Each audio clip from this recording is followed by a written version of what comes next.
Esse é o Quinta Cast, eu estou aqui com meu grande amigo e irmão, Carlos Henrique Floriano Neto. Nós vamos bater um papo aqui rápido sobre habeas corpus, né? O Carlos é um grande especialista em habeas corpus. E fala um pouco da sua experiência, Carlos. Quando que você iniciou aí na carreira na área criminal? No criminal especificamente? Isso. Eu acredito que há uns 7 anos atrás, mais ou menos. Mas eu tenho muito tempo que não atuo. E logo quando fui para o escritório do Dr. Rafael Fernandes, começaram a haver alguns casos pontuais que demandaram essa atuação novamente. Eu estava meio fora do mercado, né? Não, mas eu tenho ficado surpreso que nos últimos 6 meses aí, praticamente, nós entramos com vários habeas corpus. E alguns deles, né, foram bem exitosos, alguns até Sim. muito importantes, de políticos aí, alguém que, né, não vou falar o nome por uma questão de sigilo, que exerceu o cargo como deputado federal, foi ministro, inclusive, em um dos governos anteriores, e o seu trabalho foi exemplar e acabou não só com o trancamento da ação penal, mas com a extinção do feito, né? Conta um pouco. Nós trancamos um inquérito que ele já perdurava aí há uns 15 anos, mais ou menos. Isso. Procedimento Ele totalmente ficava arbitrário, ilegal. Completamente. Foi através de um simples papelzinho aí que o cliente acabou assinando e virou uma bola de neve. Ele nem estava, na verdade, nesse inquérito e figurou só quase 10 anos depois ele apareceu. No ramo empresarial, muitas vezes, né, o cliente acaba assinando documentos ou fazendo coisas que até certo ponto são lícitos, são regulares, mas que podem trazer consequências na esfera criminal, né? E para isso o habeas corpus é o remédio. E eu acho interessante que o habeas corpus muitas vezes ele não é proposto em nome do cliente, ele é proposto no nosso próprio nome como advogados, não é isso? A gente pode fazer isso. É a legitimidade, né? A gente brinca que na faculdade a gente aprende que até em papel de pão dá para poder fazer, né? É verdade. O HC. Então, assim, é um remédio bem eficaz que muita gente ainda não tem a experiência de fazer. Sim. Faz de qualquer jeito. E fala um pouco sobre a competência. O HC, quando ele está tramitando um inquérito ali, por exemplo, diretamente na delegacia, o foro competente seria o juiz na primeira instância? O juiz da primeira instância.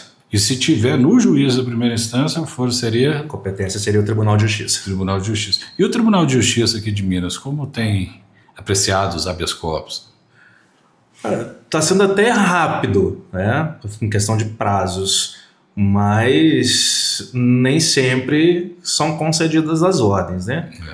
É bem rigoroso, né? Muito rigoroso, eles são bem criteriosos e o pessoal acha que chegando aqui vai conseguir qualquer coisa e aqui não funciona desse jeito, é mais difícil. Tem tido muita dificuldade, mas assim, o atendimento dos desembargadores com as causas em si, eles têm ouvido, têm se disponibilizado. São bem atenciosos, recebem sempre, né? Tem desembargadores aqui que fazem até por videoconferência, na hora. Excelente. Até porque o HC ele é um remédio constitucional, não é isso? Exatamente. Você consegue falar um pouco sobre essas garantias constitucionais, porque ele é tão prestigiado e segue um rito tão estrito, né? Eu acho interessante, porque acho até essa questão constitucional, porque o pessoal acha que se cair na mão de algum desembargador que não tem aquela competência para poder analisar, que não vai ser analisado. E ele pode ser analisado por qualquer um. Eu acho que isso até adianta a análise e a apreciação do HC, o que torna ele, inclusive, um pouco mais célere para poder alcançar o resultado. E eu poderia dizer que existem diferentes tipos de habeas corpus. Existem habeas corpus que servem para trancar a ação e para liberar a pessoa se ela estiver presa. Exatamente. Mas o trâmite, elas funcionam da mesma forma? Da mesma forma.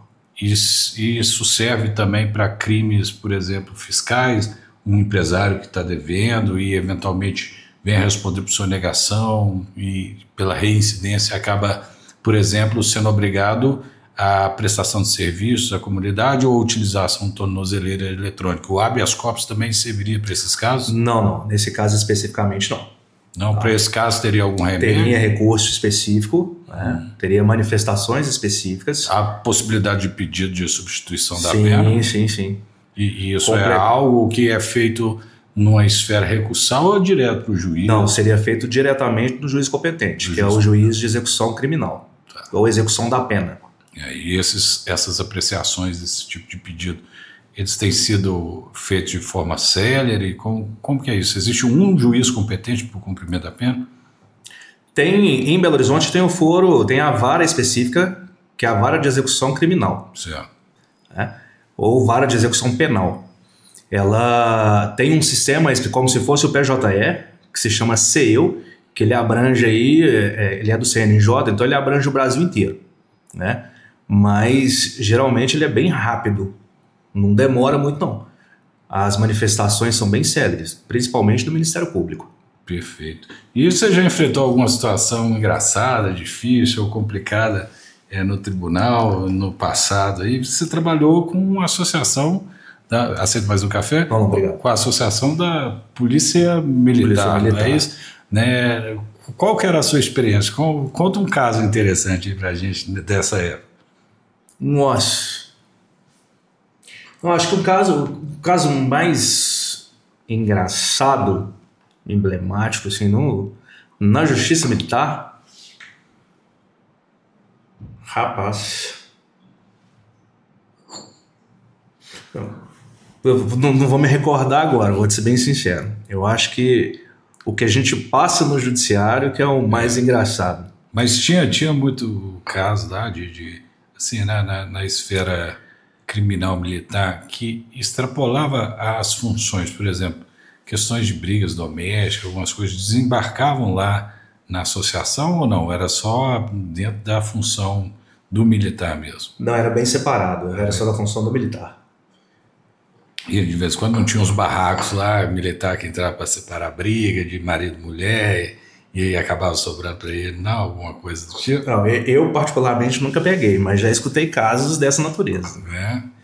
Vai separar, acaba brigando e se envolve, ou até mesmo o policial militar ele foi chamado para poder separar uma confusão e a hora que chegou lá, ele era, na verdade, o amante da mulher que estava brigando e a briga começou a piorar a situação ainda mais e foi necessário. Deve ser muito simples não, né? A gente vê tantas questões aí. Recentemente eu vi que você fez um trabalho excelente, um caso que envolve a lei de tóxicos, né? Mas mais especificamente com relação à usurpação, a possível usurpação de função da polícia militar ao realizar uma atividade que aparentemente era uma busca e apreensão sem nenhum tipo de mandado judicial, né, e sem nenhum tipo de acompanhamento da polícia competente, que seria a Polícia Civil. Isso acontece com certa frequência e nesses casos é possível ajuizar, por exemplo, um habeas corpus? Sim, isso acontece com muita frequência. A Polícia Militar, às vezes ela faz o trabalho de investigação, né? E muitas vezes ela acaba fazendo aquela casinha ou um flagrante forjado, né? Fica fiscalizando, investigando durante muito tempo uma pessoa sem mandado, sem ordem judicial para isso, forja um flagrante para poder conseguir entrar na residência ou em qualquer outro lugar que assegurado, né, a inviolabilidade, e com isso ela consegue plantar ou até mesmo consegue achar ilícitos para poder efetuar a prisão. E no caso aí seria o habeas corpus, o remédio para socorrer um paciente, né? Exatamente. No caso, que a gente chama de paciente, quando o réu ali está submetido a um procedimento criminal e precisa impetrar o habeas corpus, não é isso? Exatamente, porque a gente precisa alegar as nulidades, que é o primeiro momento, né? Se já tiver passado essa possibilidade num inquérito ou na ação penal, a única forma seria através do habeas corpus. Do habeas corpus. E diferente do mandado de segurança, mas com algumas semelhanças, né? Porque no mandado de segurança existe a lei própria, a gente fala das estreitas vias do mandado de segurança contra um ato de abuso da autoridade, etc. Sim. Mas no habeas corpus é mais específico porque a gente tem que analisar o rito, né? Se existe uma flagrante nulidade e irregularidade no rito, quais são aí os pré-requisitos, os pontos chaves ali do habeas corpus que devem ser levantados? Materialidade do crime, como é que funciona? Bom, a gente não vai entrar muito nessa parte especificamente da materialidade do crime, se houve ou se não houve. Nós vamos discutir essa questão da nulidade, dos vícios que são insanáveis, inclusive a questão de ordem pública. Eles são bem parecidos, o mandado de segurança, porque a gente vai com a prova já pré-constituída. Certo. Não cabe ali a dilação probatória. Então a gente não vai discutir se houve o cometimento ou se não houve o cometimento do crime. E sim essa questão processual, procedimental. Perfeito. Eu estive aqui conversando com o Carlos Henrique Floriano Neto. Doutor Carlos, muito obrigado. Eu que agradeço a Foi oportunidade. um papo bem rápido aqui. Muito obrigado. Ele que é meu sócio, parceiro, colega, irmão aqui de escritório. A gente atua aí na área de dívidas, passivos, recuperações judiciais, falências, e muitas vezes os empresários acabam respondendo por algum crime falimentar ou algum crime contra a ordem tributária ou contra a ordem econômica, né? E em casos mais simples ou mais urgentes, o Dr. Carlos tem aqui prestado todo o suporte aos nossos clientes com grande excelência e com bons resultados. Então eu parabenizo Dr. Carlos por esse trabalho, né? Tenho uma grande honra de trabalhar contigo, estar do seu lado e ver aí os clientes muito satisfeitos com o trabalho que você está desempenhando aí nos últimos anos. Muito obrigado, Dr. Carlos. Espero você num próximo papo, tá certo? Estarei presente. Até breve, fique com Deus. Tchau, tchau.